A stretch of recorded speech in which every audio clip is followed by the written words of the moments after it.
ஊழியத்தின் back phone, முதுகெலும்பு அப்படின்னா நீங்க யார சொல்வீங்க? நெறைய பேர் அவங்களுடைய ஒய்ஃபா இருப்பாங்க, இல்ல அவங்களுடைய வேற யாராவது, இல்ல ஒரு பாஸ்டர், மென்டர் இந்த மாதிரி. அதாவது எனக்கு ஆண்டவர் சொன்ன ஒரு காரியம், நான் ஊழியம் ஆரம்பிக்கும் போது இந்த இவ்வளவு பெரிய தரிசனத்தை கொடுத்தோன்னே நான் பயந்தேன். அப்ப ஆண்டவர் சொன்னார், உனக்காக ஜெபிக்கிற மக்களை நான் தருவேன். அந்த ஜெபத்தின் மூலமா உன்னை நான் பாதுகாப்பேன், உனக்கு கொடுத்த ஊழியத்தை நான் நிறைவேற்றுவேன். எனக்கு முதுகெலும்புன்னா எனக்காக ஜெபிக்கிற தேவ பிள்ளைகள் தான் ஃபர்ஸ்ட். இப்பவும் அவங்க எனக்காக ஜெபிக்கிறதுக்கு லட்சக்கணக்கான பேர் ஆண்டவர் எழுப்பியிருக்கிறார். ஆச்சரியமா இருக்கும். 3 வயசு குழந்தைய கூப்பிட்டு வர்றாங்க, பிரதர் எங்க வீட்டில் குடும்ப ஜெபம்னா முதல்ல உங்க பேரை சொல்லிதான் என் பிள்ளை ஜெபம் பண்ணுது அப்படின்னு பேரன் சொல்றாங்க. 3 வயசு பிள்ளை குழந்தையில அந்த சொன்னார், உனக்காக ஜெபிக்கிற மக்களை நான் எழுப்புவேன், அவங்க மூலமா நான் எல்லாத்தையும் செய்வேன்னு சொன்னார். அவங்க எத்தனையோ பேர் சொல்ல உங்களுக்காக டீட்டெயிலா ஜெபிக்கிறவங்க. உங்க முதுகு எலும்புக்காக ஜெபிக்க சொல்லுவார் ஆண்டவரை, நான் ஜெபிக்கிறேன், உங்க முதுகெலும்பு சாத்தான் தொடக்கூடாது, எந்த ஒரு வலி வந்துடக்கூடாது அப்படி சொல்றாங்க. எனக்கு அவங்க சொல்றதுக்கு ஆச்சரியமா இருக்கும். அங்கிள் உங்களுடைய லங்ஸுக்காக ஆண்டவர் ஜெபிக்க சொன்னாரு, அந்த லங்ஸ்ல எந்த நோயும் வரக்கூடாது, இன்ஃபெக்ஷன் எதுவும் தொடக்கூடாதுன்னு ஜெபிச்சிருக்கிறேன்பாங்க. அவ்வளவு டீட்டெயில்டா சிலர் ஆண்டவர் ஜெபிக்க வைக்கிறாரு எனக்காக. சிலர் சொல்லுவாங்க, ஆண்டவர் நீங்க இங்க ஊழியம் செய்துகிட்டு இருந்தப்போ உங்க காலில் ஏதாவது பிரச்சனை வந்துச்சா, ஏன் கேட்குறீங்க, இல்லை உங்க காலுக்காக ஆண்டவர் ஜெபிக்க சொன்னார், நான் உங்களுக்காக ரொம்ப அதுக்காக ஜெபிச்சேன்னு சொல்லுவாங்க. அதே மாதிரி ஒரு பாதிப்பு எனக்கு வந்திருக்கும். அதே மாதிரி உங்க கைக்காக ஆண்டவர் ஜெபிக்க சொன்ன, தொண்டைக்காக ஜெபிக்க அப்படி ஜெபிக்க வைக்கிறாரு. அதனாலதான் நான் இன்னைக்கு இருக்கிறேன், நான் உயிரோட. இல்லைன்னா எனக்கு விரோதமா இருக்கிற பகஞ்சர்கள் பில்லி சோனியம் எவ்வளவு செய்யறான்னு எனக்கு தெரியும். ஆண்டவர் அப்படியே தெளிவா காமிப்பாரு எங்கெங்க என்னென்ன விதத்துல பில்லி சோனியம் செய்யறாங்கன்னு. இவ்வளவுக்கு மத்தியில நான் ஒரு ஆரோக்கியமா நின்று ஊழியம் செய்யறேன்னா ஒரே காரணம் அவங்களுடைய ஜெபம். என்னை விட அதிகமா ஜெபிக்கிற ஒரு கூட்ட மக்களை கர்த்தர் எழுப்பி இருக்கிறார். ஆண்டவர் சொன்னாரு, ஒரு ஆர்மி ஆஃப் காட், தேவசேனை எழுப்பு, உனக்கா ஜெபிக்கிற மக்களை நான் தருவேன், உனக்கா ஜெபிப்பாங்கன்னு சொல்லி 150 பேருக்கு மேல அதுல இருக்காங்க. எல்லா மாசமும் நான் திறப்பின் வாசல் முந்தின நாள் அவங்களோட சேர்ந்து ஜெபம் பண்ணுவேன்.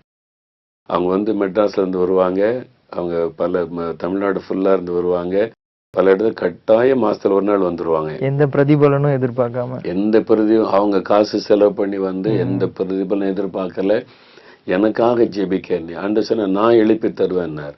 கர்த்தரே எழுப்பி கொடுத்து அவங்கள 7 டீமா பிரிச்சிருக்கிறோம். இப்போ ஒவ்வொரு நாள் ஒவ்வொரு டீம் உபவாசம் பண்ணி எனக்காக ஜெபிக்கிறாங்க. திங்கட்கிழமை ஒரு டீம் ஜெபம் பண்ணுவாங்க, செவ்வாய்க்கிழமை, அப்படி ஒவ்வொரு நாளும் ஒவ்வொரு டீம் எனக்காக உபவாசம் பண்ணி அவங்க போராடி ஜெபிச்சுக்கிட்டே இருப்பாங்க. அது இல்லாம ஜெப நண்பர்கள் 10,000க்கு மேல இருக்கிறாங்க. அந்த எனக்கு வாக்கு கொடுத்தது, உனக்காக ஜெபிக்கிற மக்களை நான் எழுப்புவேன், அவங்களுடைய ஜெபத்தினால உன்னை நான் பாதுகாத்து உன்னை நான் பயன்படுத்துவேன். அது எனக்கு தெளிவா தெரியும். அந்த இந்த ஊழியத்தினுடைய பேக் போன் அவங்களுடைய ஜெபம். அதாவது அவங்கள மேடையில நிக்க மாட்டாங்க, அவங்க பேர் தெரியாது, அந்த ரங்கத்துல ஜெபிச்சு எந்த எதிர்பார்ப்பு இல்லாம கண்ணீரோட ஆவில நிரம்பி ஜெபிக்கிற ஒரு பெருங்கூட்டம். அதான் இந்த ஊழியத்தினுடைய பேக் போனை. அதுக்கு பிறகு என்னுடைய மனைவியுடைய பகுதி ரொம்ப முக்கியம். என்னுடைய பாதுகாப்பு, எங்க போனாலும் என் கூட என்னுடைய மனைவி ஒரு பெரிய பாதுகாப்பு ஊழியத்துல எனக்கு. அவருடைய ஜெபம், காலமே எழும்பி ஜெபம் பண்ணுவான், என்னை விட அதிகமா ஜெபம் பண்ணுவான். அவருடைய மனைவியுடைய ஜெபம் எனக்கு ஒரு பெரிய பாதுகாப்பு, 2வது அப்படின்னு சொல்லலாம். அதன் பிறகு ஊழியத்துல ட்ரஸ்டீஸ், இந்த ஊழியத்துக்கு ஒரு 11 பேர் ட்ரஸ்டீஸா இருக்காங்க. அவங்க ஒரு பெரிய பிளஸ்ஸிங். என்னுடைய பாரத்தை அவங்க குறைச்சிட்டாங்க. ஆரம்பத்துல ஒவ்வொன்றுக்கு நானே பாரப்பட்டு கஷ்டப்படுவேன். ஒரு ஸ்டேஜ் வந்தப்ப ஆண்டவர் சொன்னாரு, இனிமே நீ அந்த பாரம் எடுக்கக்கூடாது, நீ ஜெபம் ஆத்மாதாயம் அதுல தான் கவனம் செலுத்தணும், இந்த நிர்வாகம் அதெல்லாம் நீ பொறுப்படக்கூடாது. நல்ல ட்ரஸ்டீஸ் எனக்கு 11 பேரை தந்திருக்கிறாரு. லாயர் இருக்காங்க, டாக்டர் இருக்காங்க, பிசினஸ் மேன் இருக்காங்க, எல்லா துறையில உள்ளவங்க. நான் இப்போ கூட்டாலும் வந்துருவாங்க.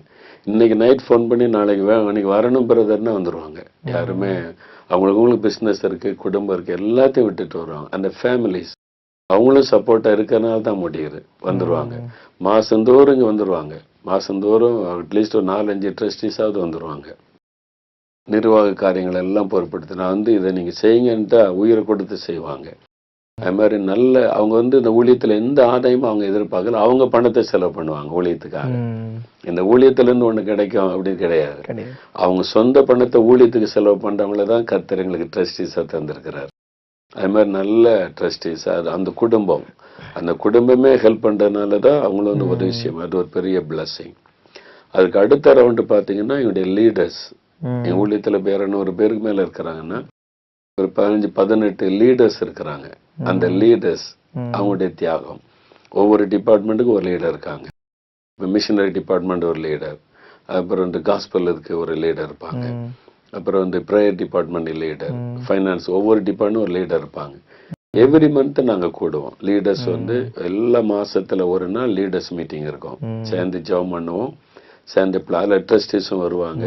போன மாசம் நம்ம என்ன செய்திருக்கிறோம், அது பேசுவோம். நம்ம தரிசனத்துல கரெக்டா போறோமா, அடுத்த மாசம் என்னென்ன ஊழியங்கள் செய்ய போறோம், சில்ட்ரன்ஸ், யூத், ஒவ்வொரு மீது என்ன செய்ய போறோம், எங்க நம்ம குறை வச்சிருக்கிறோம், கர்த்தர் என்ன விரும்புகிறார், தரிசனத்தின்படி கரெக்டா போறோமா, எல்லாம் ஓப்பனா பேசுவோம்.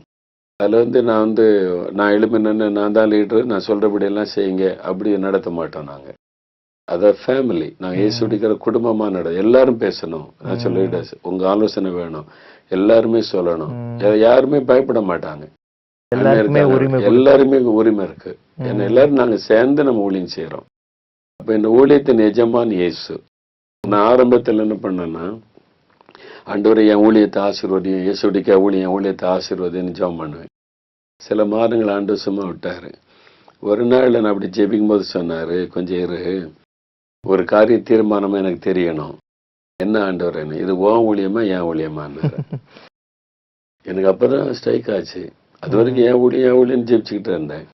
இது உன் ஊழியமா என் ஊழியமா அப்படின்னு சொன்னார். நான் அப்படியே யோசிக்க ஆரம்பிச்சுட்டேன். அப்ப என் ஊழியன்னா நீ நடத்திக்க, அந்த மகிமை கூட அவருக்கு.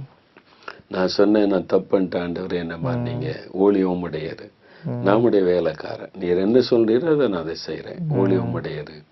அதுக்கப்புறம் நான் ஜெபிக்க ஆரம்பிச்சால, உம்முடைய ஊழியத்தை நீர் ஆசீர்வதியும், உம்முடைய ஊழியத்தை புறப்படும். எனக்கு இவ்வளவு சொத்து இருக்கு, இடம் எதுவுமே எனக்கு மைண்ட்ல இதெல்லாம் நமக்கு இருக்குதுன்ற எண்ணம் கூட எனக்கு வந்ததே கிடையாது. ஆண்டோடைய கிருபையில இது வரைக்கும் ஆண்டோடைய கிருபை, அந்த கிருபை ஆண்டு எனக்கு தந்தார். அந்த எண்ணமே எனக்கு வராம பண்ணிட்டார். தரிசனத்துல சிதறலே இல்லாம இது கர்த்தருடையது. நான் சொல்ல மோகன்லாசஸ் இல்லாட்டாலும் வருகை வரைக்கும் இந்த ஊழியம் நடக்கும். அதான் ஆண்டவுடைய ஊழியம். அது அவர் நடத்துறார். இன்னைக்கு நான் இருக்கேன், நாளைக்கு இன்னொரு ஆள் எழுப்புவாரு. அதனால இது ஊழியம் மோகன்லாசஸ்க்குரியது கிடையாது. ஜனங்க காணிக்க அனுப்புறாம போறாங்கன்னா மோகன்லாசுக்கு அனுப்பல, கர்த்தருக்காக, உயிரை கொடுத்த ஆண்டவருக்காக. அப்படிதான் நம்ம செயல்படணும். இந்த இதுலதான் நாங்க இந்த ஊழியத்தை செய்கிறோம். எல்லாரும் ஒரு குடும்பமா இணைஞ்சு, எல்லாருமே கலந்து பேசி, எல்லாரையும் ஆண்டவர் பயன்படுத்தணும் அப்படின்றதுதான் எங்களுடைய விருப்பம். அதனால எல்லாரையுமே ஆண்டவர் பயன்படுத்துறாரு. அந்த செட்டப்லயே இருக்கிறோம். ஊழியத்துல உள்ளவங்களும் அந்த மாதிரி ஒரு ஃபேமிலியா இணைஞ்சு செய்யறோம். பிரச்சனை வரும், ஒரு குடும்பம்னா பிரச்சனை வருது இல்ல, ஒரு கணவன் மனைவி 2 பிள்ளைகள் இருந்தாலும் வீட்டுக்குள்ள பிரச்சனை வர மாதிரி எங்க குடும்பத்திலும் பிரச்சனை வரும். ஆனா கலந்து பேசி சரியாக்கி போவோம்.